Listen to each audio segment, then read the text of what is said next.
Good morning বন্ধুরা, কেমন আছো তোমরা? আশা করছি সবাই অনেক ভালো আছো। আমি অনেক ভালো আছি। সকালবেলা এই ঘর থেকে ভিডিওটা শুরু করছি। এখন বাজে ওই 9:30টার মতো। ঘুম থেকে আজকে একটু লেট করে উঠেছি, যেহেতু সকালের দিকে চা বানানো ছিল না। দাদু রোববারই তো শিলিগুড়ি গিয়েছে, আজকে চলে আসবে। আস্তে আস্তে মনে হয় দুপুর হয়ে যাবে, সকালের দিকে বের হবে। শিলিগুড়ি থেকে আমাদের এখানে খুব একটা দূর না, হাইলি 1 থেকে 1.5 ঘন্টা সময় লাগবে। তো দাদু আসার আগে আগে ভাবছি ঘর বাড়ি পরিষ্কার করে রেখে দিই, কেন কি মাটির ঘর শুকাতে একটু টাইম লাগে। আর কাল যেহেতু আমরা বাজারে গিয়েছিলাম, তো বাজার থেকে ফ্যান কেনা হয়েছে এই ঘরের জন্য, ঘরে ফ্যান লাগানো হবে। তাহলে অনেকটা গরম, যেহেতু এই ছোট্ট একটা ঘরে গরমের মধ্যে অনেক কষ্ট হয়, তো একটা ফ্যান আনা হয়েছে, সেটাই আজকে লাগাবে। আর তার জন্য তাড়াতাড়ি করে কাজগুলো করে নিচ্ছি, কখন লাইটের লোক চলে আসবে কাজ টাজ করতে।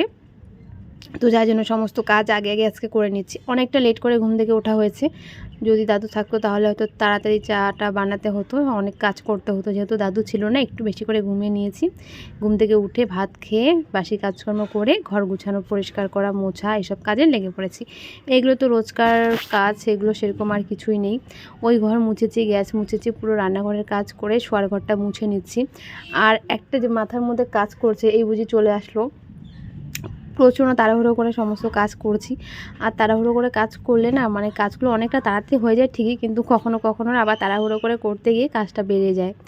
তো ঠিক সেরকমটাই হয়। আমি দেখো পুরো ঘর মুছে নিয়েছি। আর আজকে যেহেতু ওই যে বললাম দাদু আসবে, আবার লাইটের লোক আসবে ওই ঘরে ওয়ারিং করানোর জন্য, তো তাড়াতাড়ি করে পুরো ঘর মুছে নিচ্ছি, নয়তো আর শোকাবে না। আর বাইরে এত পরিমাণে রৌদ্র, মনে হচ্ছে পিঠটা পুরোই পুড়ে যাচ্ছে।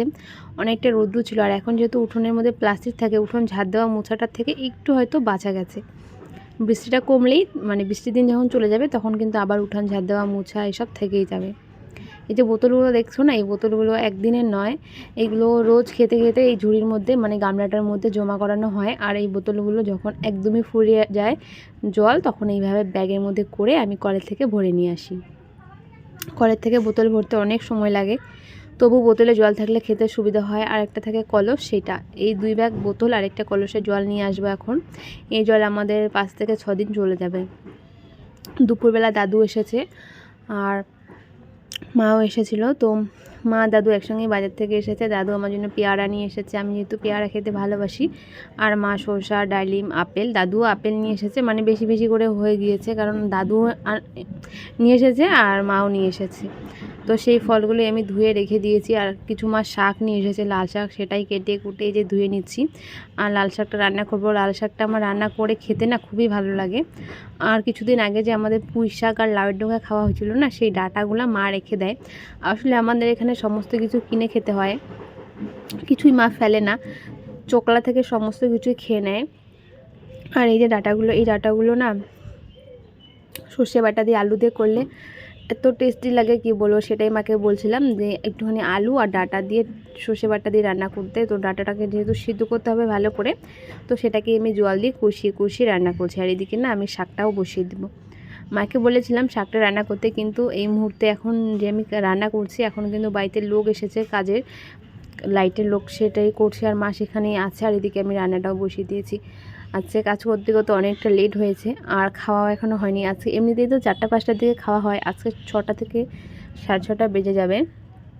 এখন 3:30টার মতো বাজে, আর এখন আমি যে রান্না করছি। আর আজকে শাক ভাজা দিয়ে মনে হচ্ছে ভাতটা খেয়ে নেব, কিন্তু ওই যে মনে হয় ঠিকই, কিন্তু শাক ভাজা দিয়ে সত্যি কথা বলতে খুব একটা বেশি ভাত খেতে পারি না, একটু আলু লাগবে এটা মনে হয়। আর শাকগুলো মা আমি ধুয়ে এনেছি, মা না কুচি কুচি করে কেটে দিয়েছে। এখন আমি শাকটাকে ভালো করে ভেজে নেব। আর লাল শাকের ঝোলটাতে যে লাল রঙটা থাকে, যে রঙটা বের হয় লাল কালারের, সেটা না বেশি ভালো লাগে। লাল শাকটা দেখো, শাকটা কতটা কমে এসেছে। শাকটাকে ভালো করে ভেজে নেব, একদম তেল তেল করে নেব শাকটাকে, তাহলেই আমার খেতে ভালো লাগে। ঝোল ঝোল থাকলে একদমই ভালো লাগে না। তো আমার যেরকমটা পছন্দ ঠিক সেরকমটা করেই কিন্তু শাকটা রান্না করব। আর এদিকে মা রান্না করেছে সর্ষে বাটা দিয়ে যে মিষ্টি কুমড়ো না, পুঁই শাক আর লাউয়ের ডাঁটা। আর কালকে ছিল পুঁই শাকের তরকারি, একটুখানি বাসি তরকারি ছিল, সেটাই নিয়েছি। আর কি বলো তো, এইভাবে বাসি তরকারি, তারপরে গরম গরম তরকারি দিয়ে যে কোনটা দিয়ে কোনটা খাবো, আমার সেটাই মাথাতে আসে না। আমি তো ওই তরকারি নাড়িনি, এভাবেই খেয়ে নিয়েছি পুরো ভাত। এত টেস্টি আমার এই তরকারিটা এত ভালো লেগেছিলো। আর কি বলবো, যে সর্ষে বাটা দিয়ে আলু দিয়ে করে আমার দারুণ লাগে খেতে। তো এইভাবে মাকে বানাতে বলেছি, ঠিক এইভাবেই কিন্তু বানিয়ে নিয়েছে। বিকেলে খাওয়া দাওয়ার পর ওই ঘরে যেহেতু কাজ হচ্ছে, তো ভাবলাম চলো এই ঘরটা একটুখানি পরিষ্কার করে নিই। এত বাড়ির কাজকর্মর পাশাপাশি মানে এই যে ফার্নিচারগুলো আছে সেগুলো পরিষ্কার পরিচ্ছন্ন করে রাখতে হয়, সেটাই মুছে কুছে নিচ্ছি। এত নোংরা হয়ে যায় কি আর বলবো, কিন্তু কিছুদিন থেকে মোছাই হচ্ছিল না।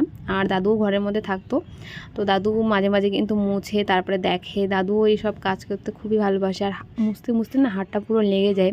আর যেহেতু অনেকটা বড়, তাই সেটাকেই ভালো করে পরিষ্কার করে মুছে কুচে, ঘরটা যেহেতু আগে থেকে মোছা ছিল, তাই এগুলো না মুছলে খুব একটা ভালো লাগছিল না। আর আমাদের কাজই এটাই, সমস্ত দিক পরিষ্কার পরিচ্ছন্ন করে ঘরের আনাচে কোনাচে সমস্ত কিছু পরিষ্কার করে মুছে কুচে রাখা। বাসন টাসন মেজেছিলাম, তারপরে এই যে ঘরে এসে টুকিটাকি কাজ করে তারপরে বিছানা টিছানা গুছিয়ে রাতের দিকে এই ঘরে আসলাম একটু দেখানোর জন্য। এখনও কাজ চলছে, কাজ পুরোপুরি হয়নি। এখানে ফ্যানটা সেট করা হয়েছে, তো সেটাই তোমাদেরকে দেখাচ্ছিলাম। কালকে তো ফ্যানটা আনা হয়েছে আর দেখানো হয়নি, তো আজকে দেখিয়ে দিলাম। এই ফ্যানটাই আনা হয়েছিল, আমি আর মা গিয়ে এনেছি। আর যা যা লাগে একটা ঘরের সেগুলো নেওয়া হয়েছে, বোর্ড টোড যেগুলো লাগাবে, তো এখানে বোর্ডটা বসবে। আর এদিকে দেখো দাদুকে একটা ফল কেটে দিয়েছি, ফল খাচ্ছে। আর আমি না দাদু যে পেয়ারা নিয়ে এসেছে সেটা একটুখানি মানে মাখা করে নিয়েছি। এখানে দিয়েছি একটুখানি কাসুন্দি, জলজিরা, আর দিয়েছি সাতমিশালি আচার আর পেয়ারা আর লবণ তেল। এত টেস্টি হয়েছে কি বলবো, একটুখানি মাখা করেছি। এখন যেহেতু রাত, দাদুকে একটু দিয়েছি, মাকে একটু দিয়েছি, আর বাকিটা আমি মাখা করে নিয়েছি। আরও একটা পেয়ারা আছে, ওটা কালকে মাখা করব। এত লোভনীয় লাগছে আর কি বলবো, মানে দেখে পুরো জিভে জল চলে আসছে। পেয়ারা মাখা এত ভালো লাগে আমার, ঠিক দোকানে যেরকমটা করে বানায় ঠিক সেরকম করে বানিয়েছি। পুরো মানে কি বলবো, দেখলে আমার একদম জিভে জল পড়ে যাচ্ছে, এত টেস্টি হয়েছে। আজকে ভিডিওটা আর বেশি বড় করছি না, এখানে শেষ করছি। আবারও দেখা হচ্ছে নতুন দিন নতুন কোনো ভিডিওর সঙ্গে। সবাইকে গুড নাইট।